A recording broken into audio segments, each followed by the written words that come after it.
Radhe Radhe. Hello everyone. Let's begin with a new episode Vanya in danger. जो इस channel पे नए हैं और ये जिन्होंने अभी तक सब्सक्राइब नहीं किया प्लीज़ चैनल को सब्सक्राइब करते हैं। Let's begin for the new episode Vanya is in danger. Vanya की आंखें यक्षित से पहले खुली। आंखें खोलते ही उसने सबसे पहले अपने मासूम बेबी को देखा। वन्या ने उसके माथे को चूमकर यक्षित के माथे को भी चूम लिया और सोते हुए यक्षित की तरफ देखते हुए बोली, आई एम सॉरी यक्षित, पर मुझे ये करना ही होगा। आई नो इसमें बहुत खतरा है, मुझे कुछ भी हो सकता है, पर फिर भी मैं युविका के दर्द में नहीं देख सकती। ये बोलते हुए वन्या की आंखों में आंसू आकर एक कतरा गिरकर उसके गालों पर आ गया जाता है। वह वॉशरूम की तरफ फ्रेश होने चली जाती है।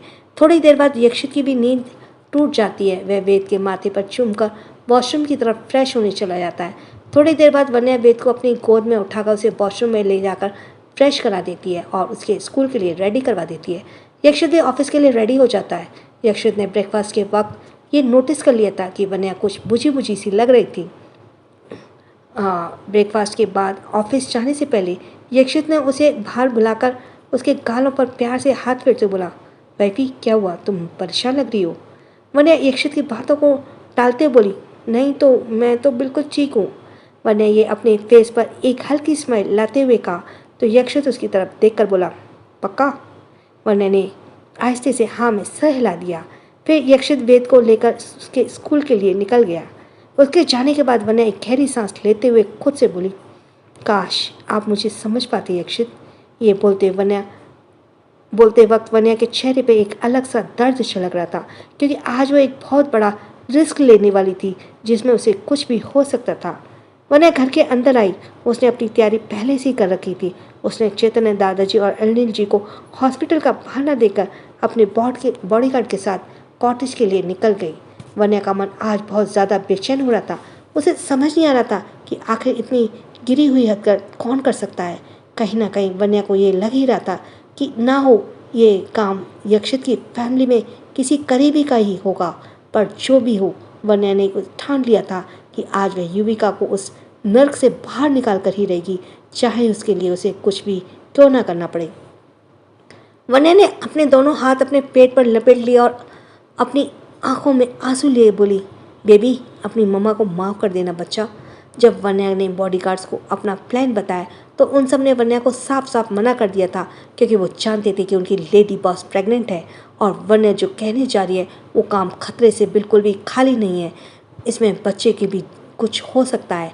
पर वन्या नहीं मानी और उसने अपने बॉडीगार्ड्स को सख्त ऑर्डर दिया कि उसे आज किसी भी हालत में युविका को बचाना ही है। बॉडीगार्ड्स को भी ना चाहते हुए वन्या की बात माननी ही पड़ी। करीब 3 घंटे के सफ़र के बाद वन्या की कार वहाँ पहुँच गई। वन्या के इशारे पर एक बॉडीगार्ड बहुत ही सफाई से साथ उस कॉटेज की तरफ बढ़ गया, ये पता करने के लिए कि अंदर जाने का रास्ता कहाँ से है, क्योंकि यह कॉटेज अपने आप में किसी भूल भुलैया से कम नहीं था। उन्हें अपने प्लान को बहुत सफाई से अंजाम देना था, क्योंकि उनकी छोटी सी गलती भी युविका की जान पर भारी पड़ सकती थी। थोड़ी देर की मशक्क़त के बाद उस गार्ड ने बाकी गार्ड्स को ग्रीन सिग्नल दे दिया। एक बॉडीगार्ड वन्या की तरफ देखते बोला, मैडम अंदर जाने का रास्ता मिल गया है। वन्या, ग्रेट, पर ध्यान, हमें बहुत सावधानी से अंदर जाना होगा, क्योंकि हम इस कॉटेज के बारे में कुछ भी नहीं जानते। वह बॉडीगार्ड एक बार फिर वन्या से रिक्वेस्ट करते हुए पोलाइटली बोला, मैम प्लीज़ एक बार फिर सोच लीजिए। आप एक काम कीजिए, आप यहीं कार में बैठकर हमारा इंतज़ार कीजिए। अगर युविका मैम सच में अंदर होंगी तो हम उन्हें बचाकर ले आएंगे। मैडम हम जानते हैं कि आप माँ बनने वाली हैं, ऐसे में आपका अंदर जाना बिल्कुल भी सेफ नहीं है। वन्या उस बॉडीगार्ड की तरफ देखते बोली, मैं जानती हूँ आपकी मेरी बहुत फिक्र है, पर यह बात भी सच है कि मेरा अंदर जाना बहुत ज़रूरी है, इसलिए मैं जैसे कहती हूँ आप वैसा ही कीजिए। It's my order. अब उस बॉडीगार्ड के पास वन्या का ऑर्डर मानने के अलावा दूसरी कोई ऑप्शन नहीं था, इसलिए वे सीधा बड़ी सावधानी से अंदर आ गए। थोड़ी ही देर में वे सभी उस कॉटेज के अंदर जाने में कामयाब हो गए। अंदर का नज़ारा देखकर सबके सब बहुत हैरान हो गए, क्योंकि अंदर से बिल्कुल शांत लग रहा था। ऐसा लग रहा था जैसे कि सालों से यहाँ कोई रहा ही नहीं हो। चारों तरफ अंधेरा ही अंधेरा था, बिल्कुल किसी हॉरर हाउस की तरह। बॉडीगार्ड ने अपनी लाइट्स जला रखी थी। एक बॉडीगार्ड वन्या से धीरे से बोला, मैम इस जगह को देखकर तो लग रहा है कि यहाँ कोई सालों से आया भी नहीं होगा। Are you sure? आपने सच में उन्हें यहीं देखा है? वन्या उस बॉडीगार्ड की तरफ देखते बोली। मेरी आंखें धोखा नहीं खा सकती। वैसे भी कभी कभी हमारी आंखों के सामने जो होता है वो हमेशा सच नहीं होता। आई एम श्योर इस कॉटेज का भी कोई ना कोई राज है। वरना सारे बॉडीज गार्ड्स फैल कर यहाँ वहाँ सब कुछ चेक करने लगे। वरना सारे बॉडीगार्ड्स को फैलाकर वहाँ पर सब कुछ चेक करने को बोलती है। वहाँ भी बड़े गौर से वहाँ की एक एक चीज़ों को देखने में लगी थी। देखते तो यही लग रहा था कि वहाँ पर सालों से कोई आया नहीं होगा, पर वन्या ये भी जानती थी कि ये सच नहीं है, सच कुछ और ही है। वन्या वहाँ पर सारे बॉडीगार्ड्स को फैलाकर बोलती है और सब कुछ चेक करने लगती है। वह भी बड़े गौर से वहाँ की एक एक चीज़ों को देखने में लगी हुई थी। देखने पर तो यही लग रहा था कि वहाँ पर सालों से कोई आया नहीं होगा, पर वन्या ने भी जानती थी कि ये सच नहीं है, सच कुछ और ही है। तभी उसे एक अंदर कमरा दिखा जहाँ ताला लगा हुआ था। वन्या को ये देखकर कुछ क्लिक हुआ। उसने आसपास देखकर उस ताले को चाबी खोजने की कोशिश की। थोड़ी देर मशक्कत करने के बाद उसे उस ताले की चाबी मिल गई। उसने आहिस्ते से ताला खोल दिया और अंदर आ गई। अंदर एक बड़ा सा बेडरूम था। वह स्विच बोर्ड के पास पहुंचकर सबसे पहले लाइट्स ऑन करती है। वन्या की निगाहें बेड पर जाती हैं और तो उसकी निगाहें खुली की खुली रह जाती हैं, क्योंकि बेड पर कोई और नहीं बल्कि युविका सो रही थी। वन्या को तो पहले ही यकीन हो गया था कि हो ना हो युविका इसी कॉटेज में कैद है। युविका की हालत देखकर लग रहा था कि उसे ठीक से खाना भी नहीं दिया जाता है। उसकी हालत बहुत ही ज़्यादा खराब लग रही थी। तभी वन्या का ध्यान टेबल की तरफ एक ट्रे में रखे मेडिसिन और इंजेक्शन की तरफ गई। ये देखकर वन्या की आंखें बड़ी बड़ी हो गई। उसने अपने मुंह पर हाथ रख लिया, क्योंकि उसे समझ आ गया था कि ये सब युविका को दिए जाते थे। वह बेड के पास गई और युविका को जगाने की कोशिश करने लगी। उसकी हालत देखकर वन्या की आंखों में पानी आ गया, क्योंकि अब उसने युविका को फोटो देखी थी तो उसमें उसकी स्माइल काफ़ी ज़्यादा दिलकश और प्यारी नज़र आ रही थी। पर इस वक्त युविका की हालत बहुत ख़राब लग रही थी। आंखों की चमक और चेहरे का नूर तो जैसे गायब ही हो गया था। बॉडी में भी बहुत ज़्यादा कमज़ोरी नज़र आ रही थी। थोड़ी देर तक कोशिश करने के बाद युविका नींद से जाग गई। उसने जैसे वन्या को देखा वह डर कर सहम गई। ये देखकर वन्या युविका के सिर पर प्यार से हाथ फेरते बोली, युविका तुम डरो मत, मैं तुम्हें नुकसान पहुंचाने नहीं बल्कि तुम्हें बचाने आई हूँ। इन कई सालों में त्रिशा ने युविका को बहुत टॉर्चर किया था। उसकी याददाश्त मिटाने की भी बहुत कोशिश की थी, पर युविका बहुत स्मार्टली अपनी याददाश्त खोने का नाटक करती रही। पर उसकी याददाश्त सही सलामत थी, पर हाँ, उसके जहन में डर और दहशत का ट्रॉमेटिक एक्सपीरियंस घर कर चुका था, जो उसके चेहरे पर साफ साफ नजर आ रहा था। युविका अपनी फीकी पड़ चुकी आंखों में वन्या को देखते और पूछती है, आपको मेरा नाम कैसे पता चला? वन्या उसके सिर पर प्यार से हाथ फेरते बोली, युविका अभी तो सब बताने का टाइम नहीं है, पहले हम यहाँ से बाहर निकलते हैं, फिर मैं सब कुछ तुम्हें बताऊंगी। ये बोलकर वह युविका को हाथ पकड़कर उसे बाहर ले जाने को हुई, पर युविका उसे हाथ बाहर नहीं जा रही थी। ये देखकर वन्या के कदम वहीं ठहर गए। वह युविका की तरफ देखकर बोली, युविका क्या हुआ, तुम रुक क्यों गई? युविका अपनी आंखों में डर लिए हुए बोली, कहीं आप उन्हीं की तरह मुझे टॉर्चर तो नहीं करेंगी ना? युविका की बातें सुनकर वन्या की आंखें एक बार फिर नम हो गई। वह उसके सिर पर प्यार से हाथ फेरते बोली, नहीं बच्चा, मैं तुम्हें बचाने आई हूँ और इस नर्क से तुम्हें बाहर निकालने आई हूँ। वन्या की आंखें देखकर युविका को भी उस पर भरोसा करने का मन हो रहा था, इसलिए वह उसके साथ बाहर जाने लगी। वन्या ने युविका के हाथों को कसकर पकड़ रखा था, इसलिए वह उसके साथ बाहर जाने लगी। वन्या ने युविका के हाथों को कसकर पकड़ रखा था। दोनों ने जैसे ही कमरे से बाहर कदम रखा, वहाँ की लाइटें अचानक ऑन हो गई और एक आवाज़ आई, इतनी जल्दी भी क्या है जाने की? सिंघानिया एम्पायर्स। यक्षित अपने लैपटॉप पर कुछ काम कर रहा था, पर आज उसे काम में मन नहीं लग रहा था। एक अजीब सी बेचैनी उठ रही थी। उसे समझ नहीं आ रहा था उसके साथ ये क्या हो रहा है। उसे वन्या और उसकी पूरी फैमिली की फिक्र होने लगी। उसने वेद के स्कूल में फ़ोन किया और वेद के बारे में पूछा। स्कूल में प्रिंसिपल ने बताया कि वेद अभी क्लास में है और पढ़ाई कर रहा है। फिर प्रिंसिपल ने वेद से यक्षित की बात कराई। वेद अपने छोटे छोटे हाथों से फ़ोन पकड़ते हुए बोला, हेलो डैडी, आप फिक्र मत कीजिए, मैं बिल्कुल ठीक हूँ। वेद की मासूम बातें सुनकर यक्षित के फेस पर अपने आप ही एक स्माइल आ गई। वह दूसरी तरफ से बोला, ओके बेटा, आप अपना ख्याल रखना, ओके। वेद फोन करके दूसरी तरफ से बोला, ओके डैडी। यक्षित, गुड बॉय, चलो डैडी को एक किसी दो। उसने डैडी की बातें सुनकर वेद ने अपने छोटे छोटे होठों की पाउट बनाई और अपने डैडी को किसी की, फिर फ़ोन प्रिंसिपल को दे दिया। यक्षित ने कॉल डिस्कनेक्ट किया। वेद भी अपनी क्लास में चला गया। इससे पहले कि यक्षित वन्या को कॉल करता, उसे चैतन्य दादाजी का कॉल आ गया।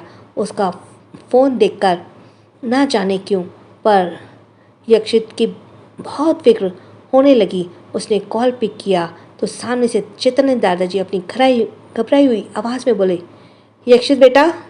यक्षित टेंशन होकर बोला, हाँ बोलिए दादाजी, क्या बात है। चैतन्य दादाजी बोले, बेटा वन्या का कुछ पता नहीं चल रहा है। वो हॉस्पिटल गई थी पर वहाँ कांटेक्ट करने पर पता चला वन्या हॉस्पिटल नहीं आई है। हमने उन्हें कांटेक्ट करने की बहुत कोशिश की और उसके साथ गए बॉडीगार्ड्स को भी कांटेक्ट करने की बहुत कोशिश की पर उनका कुछ भी पता नहीं चल रहा है। ये सुनकर यक्षित की धड़कनें अपने आप तेज हो गई। वे बोला, दादाजी आप फिक्र मत करिए, मैं अभी वहाँ पहुँचता हूँ। ये बोलकर यक्षित ने कुछ सोचा। वह एक पल में समझ गया कि वन्या कहाँ गई होगी। ये सोचकर यक्षित का चेहरा गुस्से से लाल हो गया। वह सानिध्य की तरफ देखते हुए गुस्से से बोला, वाइफी तुम हर बार ऐसे काम क्यों करती हो जिससे मुझे गुस्सा आ जाए। इस बार मैं तुम्हें नहीं छोड़ने वाला, बस मेरे हाथ लग जाओ तुम। ये बोलकर वह जैसे ही वहाँ से निकलने को हुआ तभी वहाँ पर तेजस आ गया। वह यक्षित की तरफ देखते हुए बोला, बॉस आपको कुछ बताना है। यक्षित तेजस की तरफ एक सर्द निगाह डालते हुए बोला, we will talk to you later. ये बोलकर वह वहाँ से जाने लगा। वहाँ से निकलने को बाद तेजस उसे रुकते बोला, बॉस इट्स वेरी अर्जेंट। तेजस की बातें सुनकर यक्षित रुक गया और उसकी तरफ देखते हुए बोला, बोलो। तेजस यक्षित की तरफ देखते हुए बोला, बॉस वन्या भाभी इज़ राइट, युविका मैम जिंदा है। उस दिन बस मालविका मॉम की डेथ हुई थी। ये सुनकर तो यक्षित के जैसे पाँवों के नीचे से जमीन ही खिसक गई। तेजस ने यक्षित की सारी इन्फॉर्मेशन दे दी जो उसे अभी अभी अपने रिसोर्सेज से मिली थी। यक्षित ने एक गहरी सांस ली और ब्लैक जैगुआर स्क्वाड को रेडी करने को बोला। तेजस ने यक्षित के ऑर्डर को तुरंत एक्शन में लिया। दूसरी तरफ एक औरत जो मास्क पहने हुई थी वो वन्या और युविका के सामने आकर खड़ी हो गई। वन्या के सारे बॉडीगार्ड्स पकड़े जा चुके थे और उस औरत के चुंगल में थे। उस औरत ने एक शैतानी हंसी हंसते हुए कहा, इतनी जल्दी भी क्या है अपनी नंद को यहाँ से ले जाने की। यह सुनकर वन्या की आंखें बड़ी बड़ी हो गई। यह सोच में पड़ गई कि उस औरत को कैसे पता युविका उसकी नंद है। वन्या को उस औरत की कद काठी और आवाज़ कुछ जानी पहचानी लग रही थी। वहीं युविका उस औरत को देखकर डर गई और वन्या के पीछे छिपने लगी। वन्या उसकी तरफ देखते हुए बोली, तुम फिक्र मत करो, कुछ नहीं होगा तुम्हें। फिर वह सामने खड़ी औरत को गौर से देखने लगी। वह औरत एक शैतानी हंसते हुए बोली, इतना दिमाग लगाने की ज़रूरत नहीं है, तुम्हें अभी पता चल जाएगा कि मैं कौन हूँ। यह बोलकर वह अपने चेहरे से मास्क हटाते हुए उस औरत का चेहरा देखकर वन्या की आंखें बड़ी बड़ी हो जाती है क्योंकि ये कोई और नहीं बल्कि त्रिशा थी। सो टू बी कंटिन्यूड। क्या करने वाला है त्रिशा युविका और वन्या के साथ करने वाली है? क्या यक्षित वक्त पर युविका और वन्या को बचा पाएगा? जानने के लिए वन्या का डर। युविका त्रिशा को देखकर डर के मारे वन्या के पीछे छुपने लगी। ये देखकर त्रिशा के चेहरे पर डायविल स्माइल आ गई। वन्या को त्रिशा पर बहुत जोर से गुस्सा आया। वह युविका को संभालते हुए त्रिशा की तरफ गुस्से से देखते हुए बोली, ओह तो आप हैं जिन्होंने युविका को इतने सालों से कैद कर रखा हुआ है। त्रिशा डेविल स्माइल करते बोली, कोई शक है क्या? वैसे मानना पड़ेगा वन्या, तुमने हिम्मत और बुद्धिमान दोनों कूट कूट कर भरी हुई है, पर आज तुम्हारी ये दोनों चीज़ें काम नहीं आने वाली क्योंकि तुम खुद चलकर मौत के दरवाजे तक आई हो। अब तुम दोनों को मैं वहीं पहुंचाऊंगी जहाँ कुछ साल पहले तुम्हारी सासू माँ को पहुंचाया था। ये बोलकर त्रिशा शैतानी हंसी हंसने लगी। वहीं यह सुनकर युविका की आंखों में आंसू आ गए। वन्या युविका को संभालते हुए त्रिशा की तरफ गुस्से से घूरते हुए बोली, कैसी औरत है आप? एक औरत होकर एक मासूम सी बच्ची को नुकसान पहुंचाने वक्त आपको शर्म नहीं आई? त्रिशा को वन्या की बात सुनकर बहुत जोर से गुस्सा आ गया और उसे गुस्से से घूरते हुए बोली, अपनी जबान संभाल कर बात करो लड़की। मत बोलो कि तुम त्रिशा राय सिंघानिया से सामने खड़े हो। मैं चाहूँ तो अभी के अभी तुम दोनों को ऊपर का रास्ता दिखा सकती हूँ। त्रिशा की धमकी सुनकर कि वन्या बिल्कुल भी नहीं डरी, इस पर उसे त्रिशा पर बहुत गुस्सा आ रहा था। अब उसे एहसास हो रहा था कि यक्षित जिसे सालों से ढूंढ रहा था वो गद्दार उनके घर का ही था। पर वन्या को एक बात अभी भी समझ नहीं आ रही थी कि इतने सालों तक कोशिशें करते रहने के बावजूद यक्षित की टीम त्रिशा तक पहुंच कैसे नहीं पाई। वन्या यक्षित को गुस्से से घूरते हुए बोली, ऊपर का रास्ता तो आप देखेंगी त्रिशा। अगर मुझे या युविका को एक खरोच भी आ गई तो आपकी मौत भी नसीब नहीं होगी। ये बात याद रखना और उल्टी गिनती शुरू कर दो तो आप शुरू हो कीजिए, क्योंकि यक्षित अपनी वन्या को ढूंढते हुए यहाँ किसी भी वक्त आते होंगे। वन्या की धमकियाँ सुनकर त्रिशा शैतानी हंसते हुए लगी। फिर वन्या की तरफ देखते हुए बोली, अरे मैं तो डर गई तुम्हारी इन धमकियों से। ये बोलकर वह फिर से शैतानी हंसी हंसने लगी। फिर वन्या की तरफ अपनी नफरत भरी आंखों से देखते बोली, वैसे तुम्हारी हिम्मत की दाद देनी पड़ेगी। तुम्हारे सामने तुम्हारी मौत खड़ी है, फिर भी एटीट्यूड जरा से भी कम नहीं हुआ। होगा भी कैसे यक्षित राय सिंघानिया की बीवी जो हो, पर कुछ बात नहीं, कोई बात नहीं, आज तुम्हारा ये घमंड और गुरु दोनों तोड़ दूंगी मैं।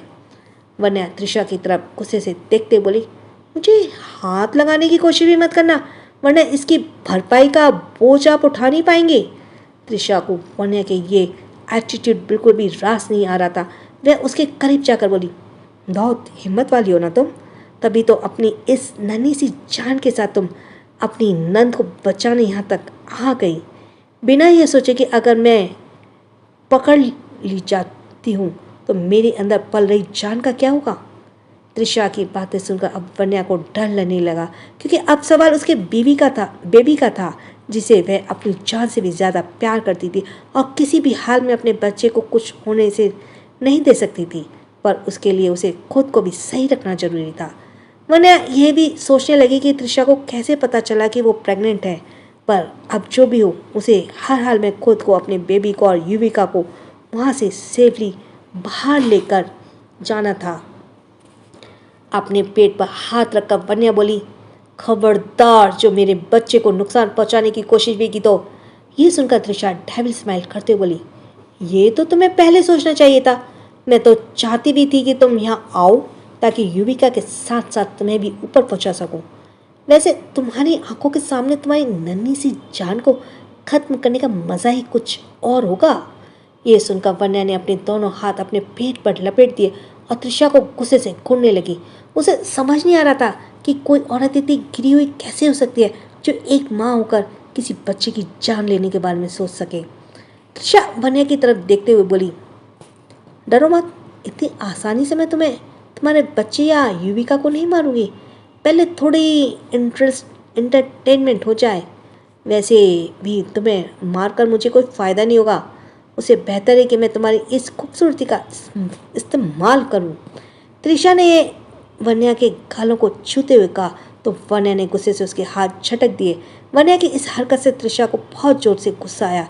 उसने वन्या को एक जोरदार धक्का दे दिया, वरना मुंह के बल जमीन पर जोर से गिरने वाली थी।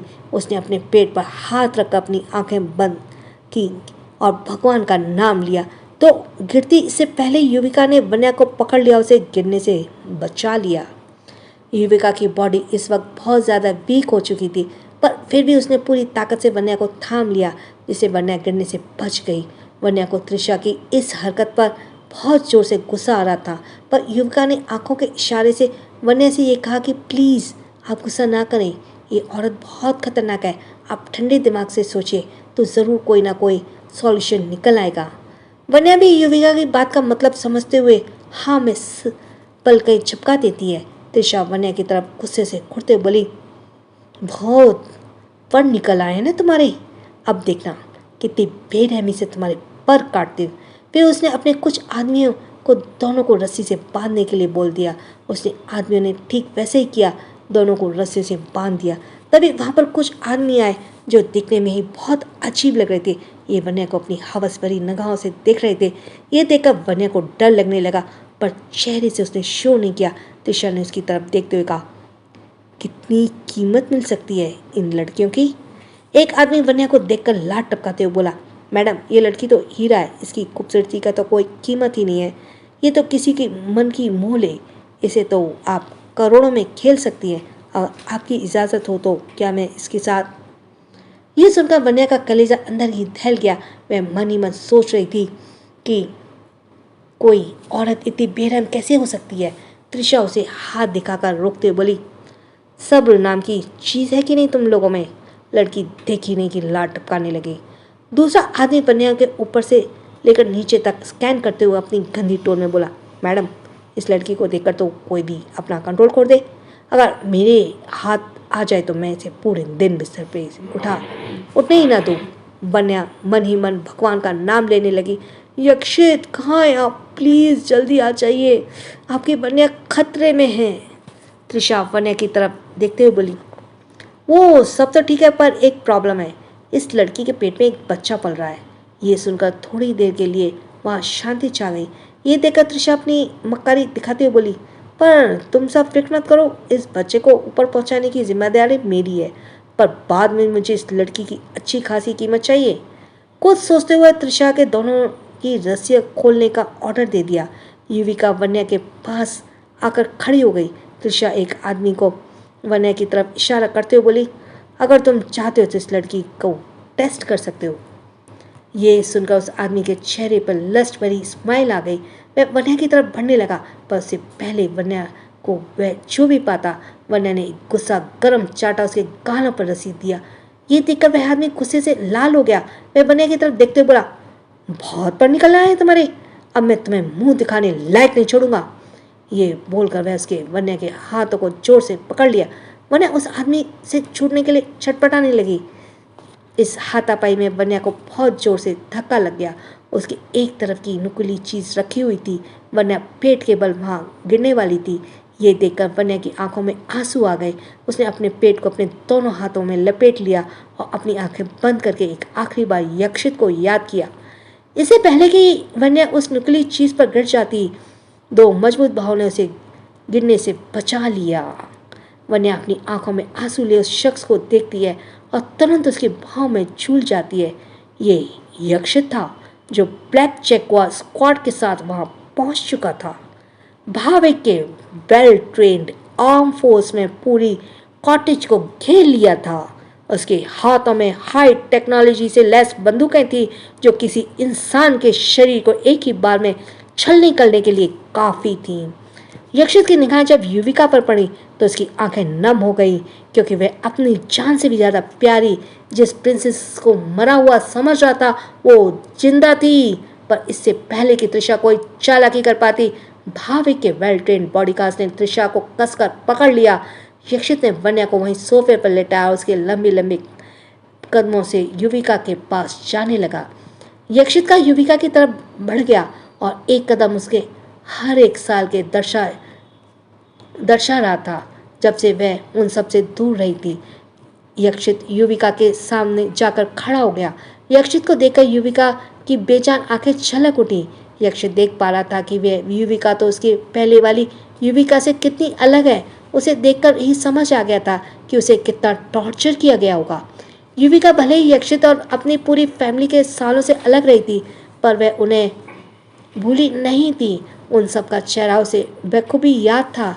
बस त्रिशा के सामने वह भूलने का नाटक करती थी। यक्षित को देखकर युविका के सूखे होठों से बस एक शब्द निकला, भाई। यक्षित ने अपने प्रिंसेस को कसकर अपने सीने से लगा लिया। यक्षित की आंखों से भी आंसू बहने लगे।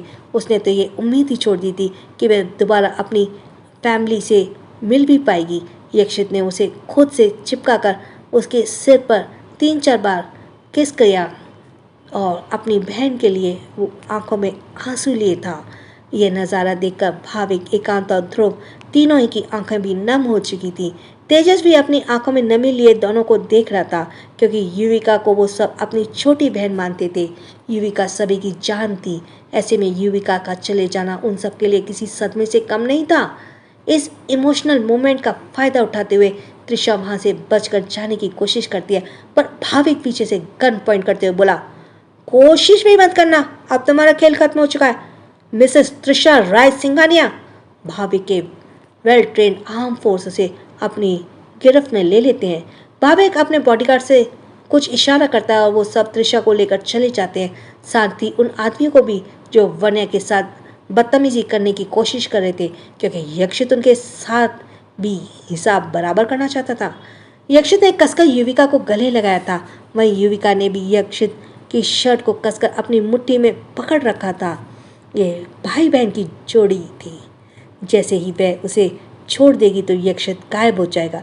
यक्षित वन्या को अपनी गोद में उठाकर भाभी के साथ युविका को लेकर अपनी कार में आ जाता है। उसने वन्या को एक तरफ लेटाया और युविका की तरफ जा ही रहा था कि उतने में युविका भी बेहोश हो गई। सो टू बी कंटिन्यूड। क्या सजा देने वाला यक्षित त्रिशा को? कैसा होगा फैमिली का रिएक्शन जब उन्हें पता चलेगा कि उनकी प्रिंसेस युविका जिंदा है? जानने के लिए पता नहीं वो कितनी बेदर्दी से मौत मारेगा, क्योंकि दृष्टि के टाइम में ही उसके हाथ काट दिए थे, जीभ काट दी थी, उसकी स्किन को कैंचे से खींच कर फिर बाद में टाइग्रेस को दे दिया था। अब इस बार ही वो क्या करेगा सोचते हुए भी डर लगता है। So thanks for listening. छोटों को प्यार, बड़ों को सम्मान। राधे राधे।